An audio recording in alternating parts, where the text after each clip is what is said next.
नमस्कार, आप देख रहे हैं India TV news Bihar Jharkhand, सच की तह तक। मैं हूं संदली और आपके लिए लेकर आई हूं आज की सबसे बड़ी और बेबाक खबरें। हर वो सच जिसे दबाया गया, हर वो सवाल जो उठना चाहिए था, क्योंकि यहाँ हम बात करते हैं बिहार और झारखंड की, आपके हक और हकीकत। चलिए शुरुआत करते हैं आज की खास रिपोर्ट से। बिहार में लंबे समय से लंबित आरा मिल यानी कि आरा मशीन लाइसेंस विवाद का समाधान अब होने जा रहा है। राज्य के वन एवं पर्यावरण मंत्री सुनील कुमार ने घोषणा की है कि सरकार कैंप लगाकर आरा मशीन संचालकों को नया लाइसेंस उपलब्ध करवाएगी और उनकी समस्याओं का निपटारा करेगी। वर्षों से नए लाइसेंस जारी न होने और पुराने लाइसेंसों के नवीनीकरण को लेकर बनी असमंजस की स्थिति ने आरा मशीन संचालकों को परेशान कर रखा है। मंत्री ने कहा कि अब एक पारदर्शी और सुव्यवस्थित प्रक्रिया के तहत सभी लंबित मामलों का समाधान किया जाएगा, जिससे संचालकों को राहत मिलेगी और उद्योग को बढ़ावा मिलेगा। को लिबर्टी मिले कि लाइसेंस को ट्रांसफर कर सकते हैं, लाइसेंस का जगह बदल सकते हैं, जो लाइसेंस में आइडेंटिफाइड जगह है उसको बदल सकते हैं।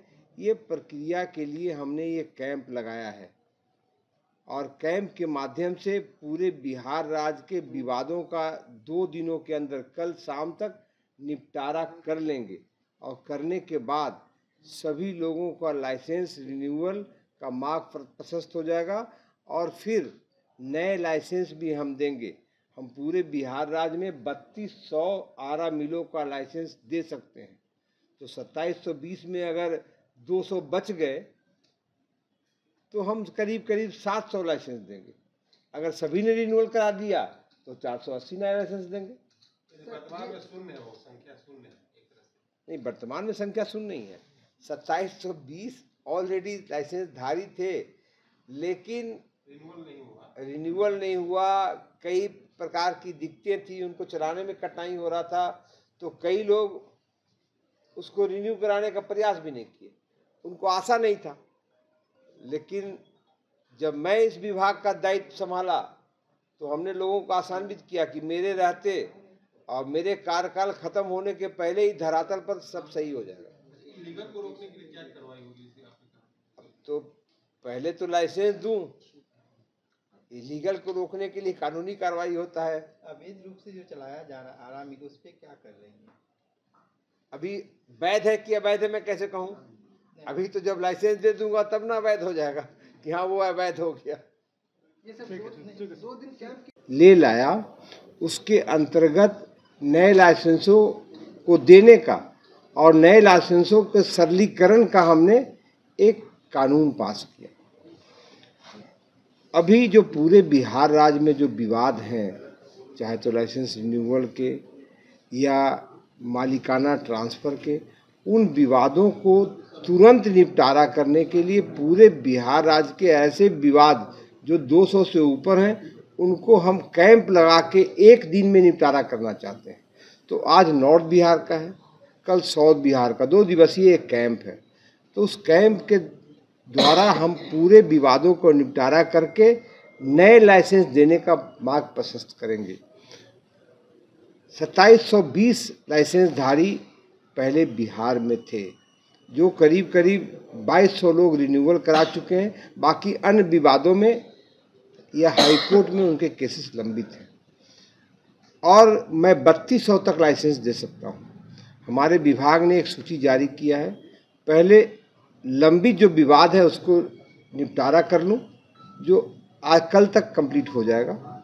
उसके बाद हम नए लाइसेंस देंगे और पूरे बिहार राज्य में एक व्यवसाय का नया हम आयाम खड़ा करेंगे। सर, आपने कहा कि कुछ तो किस तरह के मामले से लंबित है, क्या परेशानी आ रही है इसमें, जिनके मामले लंबित? पहले जो लाइसेंस दिए जाते थे उसमें मालिकाना हक आप अपने बेटे को भी ट्रांसफ़र नहीं कर सकते थे। आप अगर आपने कोई आरा मशीन स्थापित किया है एग्जीबिशन रोड में पेट्रोल के बगल में, तो उसको आप एग्जीबिशन रोड मोड़ पर नहीं ला सकते थे, परिसर नहीं बदल सकते थे। अभी इन सब चीज़ों को हमने सरलीकरण किया है। आप लाइसेंस बेच भी सकते हैं, अपने परिजनों को दे भी सकते हैं, आपके बच्चे इनहेरिट भी कर सकते हैं और आप जगह बदल भी सकते हैं। आप कल्पना कीजिए कि जो 30 साल पहले लाइसेंस लिए हों और कंकड़बाग के मेन रोड पर उनका ये हो, अब कंकड़बाग में 24 घंटे में 6 घंटे भी 24 घंटे में 18 घंटे उसमें बड़े वाहनों के लिए प्रतिबंध रहता है। तो आप मशीन में कैसे लाएंगे लकड़ी? तो आपको तो अलग ले जाना चाहिए या जहाँ सुविधा हो वहाँ ले जाना चाहिए। तो ये नहीं कर सकते थे, तो सरकार ने नियम में बदलाव किया और उन नियम के अंतर्गत हम नए लाइसेंस देंगे। दूसरा, जो प्लाईवुड फैक्ट्री है जो अभी बिहार में पूरी तरह से इलीगल चल रही है, 450 उनके भी लाइसेंस हम लोग देंगे, क्योंकि रोजगार बढ़ेगा तो बिहार समृद्ध होगा। इसीलिए किसी भी तरह 15 दिनों के अंदर हम इन लोगों को लाइसेंस निर्गत करना चाहते हैं और सामूहिक तौर पर पूरे बिहार राज्य के लाइसेंसधारी को बुलाकर हम लाइसेंस देंगे। सर, बिहार में जलवायु परिवर्तन का सबसे ज्यादा प्रभाव किस क्षेत्र में देखने को मिलता है? कृषि, जल संसाधन या फिर किसी और क्षेत्र में? जलवायु परिवर्तन का प्रभाव तो इंसानों पर ज़्यादा पड़ता है ना, ठीक है। जलवायु परिवर्तन का प्रभाव तो इंसानों पर ज़्यादा पड़ता है। अब उसके प्रकोपों से बचने का बोलिए कि क्या क्या उपाय है? तो सर, क्या उपाय है और जनता को आप क्या बताना चाहेंगे? देखिए, जो हमारा विभाग है पर्यावरण, वन, जलवायु परिवर्तन, पर्यावरण को संरक्षित करेंगे तो जलवायु परिवर्तन के प्रकोपों से बचेंगे। पर्यावरण को संरक्षित करने का तरीका है कि आप ज़्यादा से ज़्यादा पेड़ लगाएं। पेड़ क्या करता है? कार्बन डाइऑक्साइड का अवशोषण करता है और ऑक्सीजन देता है, जिससे हम जीते हैं। आजकल बाहर के देशों में ट्री हगिंग होता है, मतलब अपने को स्वस्थ बनाने के लिए ट्री को हग करते हैं।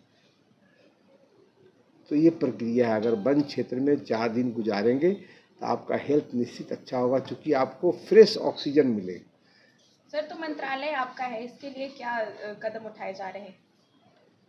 हमारा मंत्रालय वन विभाग जलवायु परिवर्तन के प्रकोपों से बचने के लिए पूरे देश ही नहीं विश्व में सबसे अच्छा काम कर रहा है। किसी भी राज्य में वन क्षेत्र को बढ़ाना इतना आसान नहीं होता है। 2004 में जब समीक्षा की गई थी वन क्षेत्रों का बिहार में, तो 7.62% था। 2005 में हमारी सरकार बनी और अभी 2024 में जब वन क्षेत्रों की समीक्षा की और हरित क्षेत्रों की समीक्षा की गई, तो हमारा वन क्षेत्र है 12.55% और हरित क्षेत्र है 2.5%। मतलब हमारा पूरा हरित क्षेत्र हो गया 15.05%। अभी हम लोगों ने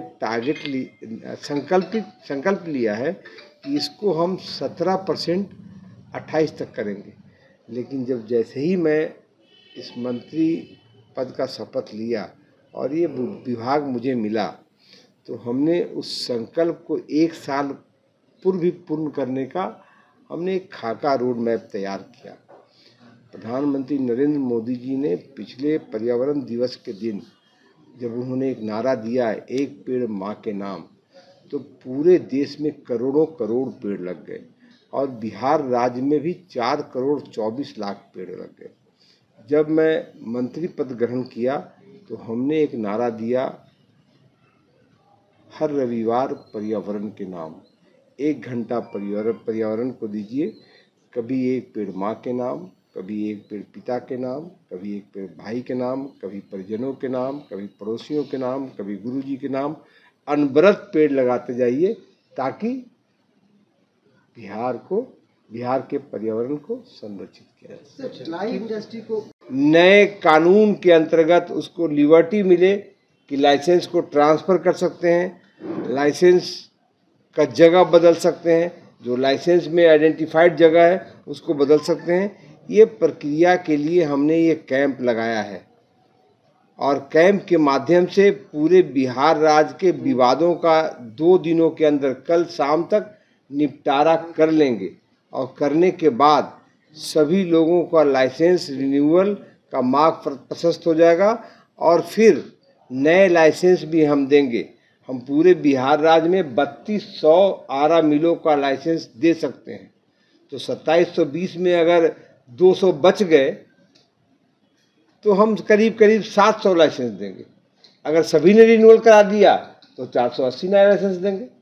वर्तमान में शून्य है, वो संख्या शून्य है एक तरह से। नहीं, वर्तमान में संख्या शून्य नहीं है। 2720 ऑलरेडी लाइसेंस धारी थे, लेकिन रिन्यूअल नहीं हुआ। कई प्रकार की दिक्कतें थी, उनको चलाने में कठिनाई हो